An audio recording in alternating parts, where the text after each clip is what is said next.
Hi and welcome to our analysis of EID Parry, India, Limited, a leading player in the sugar industry.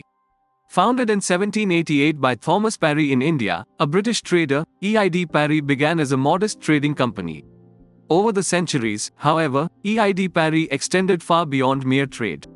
Today, EID Parry has become a diversified leader with a presence in the sugar, biofuel, nutraceutical, and energy sectors. In this video, we will delve into EID Parry's business segments, revenue segments, shareholding, management, cost structure, financials and management outlook for the future. Let's get started on the stock analysis of EID Parry, India, Limited. But before that, let me introduce ourselves. We are PA Wealth, an investment services group. We offer stocks PMS, mutual funds, alternative investment funds, insurance, and startup investments. Every week, we upload research videos on different companies, mutual funds, and financial topics. Stay ahead of the curve with the latest trends and insights by subscribing to our channel and clicking the bell icon to get notified about potential multi-bagger stocks. Let us provide a brief introduction to EID Parry, India. EID Parry, India, is a major operator in the sugar industry with interests in prospective nutraceutical fields. The company also has a strong position in the farm inputs business, particularly bio-insecticides, through its subsidiary Coromandel International Limited. EID Parry has 6 sugar factories capable of crushing 40,300 tons of cane per day, cogeneration plants generating 140 megawatts of power, and 5 distilleries with a capacity of 417 KLPD.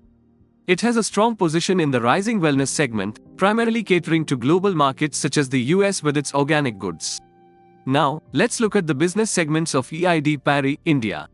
First, sugar. EID Parry's legacy segment focuses on crushing sugarcane and refining it into various sugar products, and the company also has its offering in sugar-based products under the brand Parry's.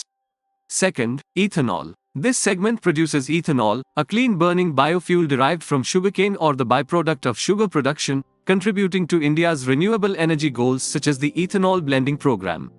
Third, nutraceuticals. EID Parry leverages its expertise in bioprocessing to create high-quality nutraceutical products that combine nutritional and medicinal benefits. Fourth, cogeneration. This segment utilizes the byproducts of sugar production such as bagasse, which is used for the generation of electricity through steam, promoting efficient energy use within the company. Now, let's discuss the revenue segments of EID Parry. Sugar is the largest segment of the company's revenue on a standalone basis, accounting for 64.6% of the company's total revenue for the third quarter of financial year 2024. This is followed by the distillery segment, which accounts for 25.47% of the total revenue. Cogeneration segment accounts for 8.78%. Nutraceuticals segment accounts for 1.15%. Now, let's look at the management of EID Parry. Mr. M. Venkatachalam is the chairman of the board. He is a graduate of the University of Agricultural Sciences, Bangalore, and also holds an MBA degree from George Washington University, USA. In addition to EID Parry, he also serves on the boards of several other companies including Parry Agro Industries Limited, Coromandel International Limited, Ramco Cements Limited, Ramco Systems Limited, and USV Limited.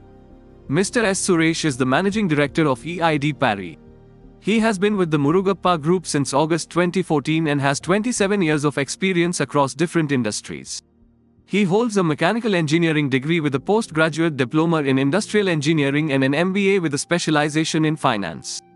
Mr. Muttiah Murugappan is the whole-time director and CEO of EID Parry.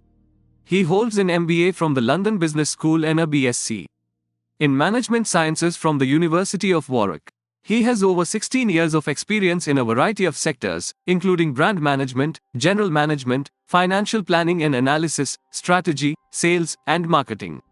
Let's take a look at the shareholding of EID Parry. The promoters are the largest shareholders of EID Parry with a holding of 42.23%.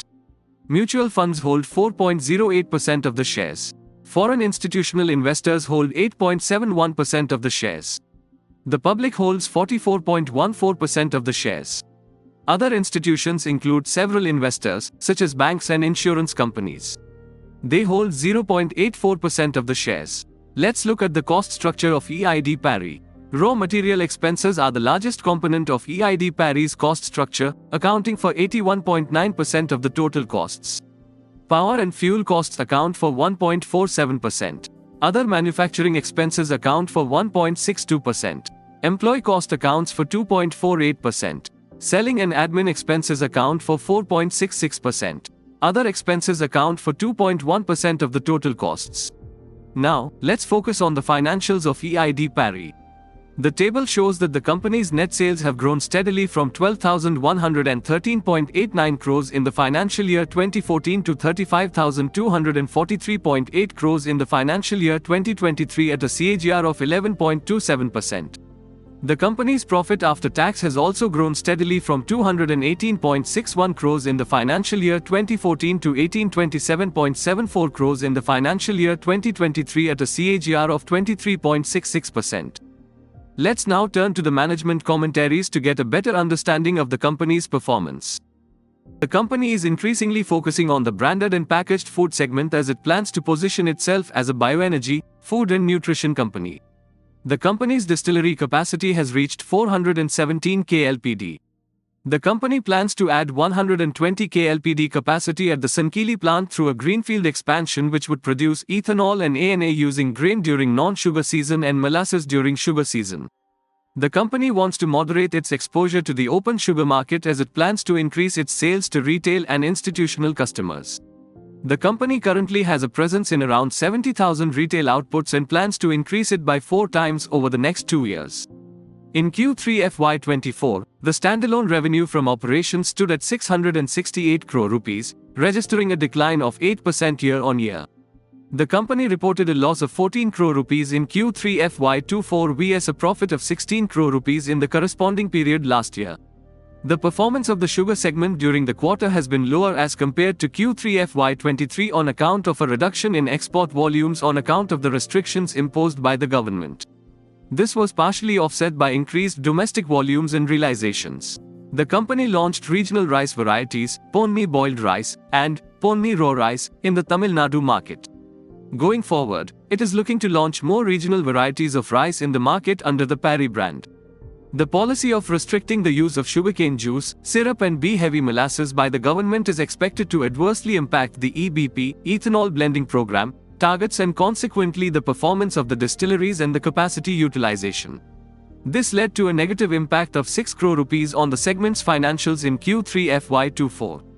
In the Indian market, as per the latest estimates from ISMA, Indian Sugar Mills Association, the sugar production for the sugar season 24 is expected to be at 315 LMT with consumption at 217 LMT to 218 LMT.